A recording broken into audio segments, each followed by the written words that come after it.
అంటే దేవుడికి connected movies ఉంటే కొన్ని రూల్స్, రెగ్యులేషన్స్ ఫాలో అవుతారు. మీరేమైనా ఫాలో అయ్యారా? సెట్‌లో ఏమైనా ఫాలో అయ్యారా మీరందరూ డివోషనల్‌గా? అంటే నాన్ వెజ్ తినకూడదు or something like that. See Thinnadu Kannappa. It's a good question. Kannappa ప్రతి ఒక్కరు సెట్‌లో ఆ లింగాన్ని చేసినప్పుడు లింగం హైటు 3 అడుగుల 11 ఇంచులు. అక్కడ లెఫ్ట్ సైడు అక్కడ ఒక చిన్న డెంట్ ఉంటది. ఆ డెంటు కన్నప్ప రెండో కన్ను పెట్టేటప్పుడు శివుడు ప్రత్యక్షమయ్యాడని నమ్ముతారు. అది ఈ రోజుటికి ఉంది. ఇంకోటి కూడా ఏంటంటే చాలామందికి తెలియంది లింగానికి ఇప్పుడు మన సినిమాలో చూపించే లింగానికి పానవట్టం లేదు. మొదట్లో ఉండేటప్పుడు లింగం ఒకటే ఉండేది.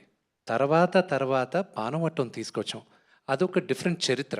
I'm not going to explain that now.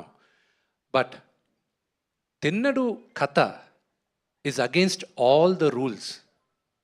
దేవుడిని ఇలాగే పూజించాలి, ఇలాంటి కండిషన్ ఇది అన్న రూల్స్‌కి భిన్నంగా వీడు బిహేవ్ చేసినప్పటికీను దేవుడికి జింక మాంసం ఇచ్చాడు. నోటితో నీళ్లు పోశాడు. వీడి డ్రెస్‌తో వీడు దేవుడిని తాకి తుడిచాడు. ఇవన్నీ చేసినప్పటికీను వీడు మనసు చాలా మంచిది కాబట్టే దీంట్లో పెద్ద లెసన్ ఉంది ఈ మూవీలో.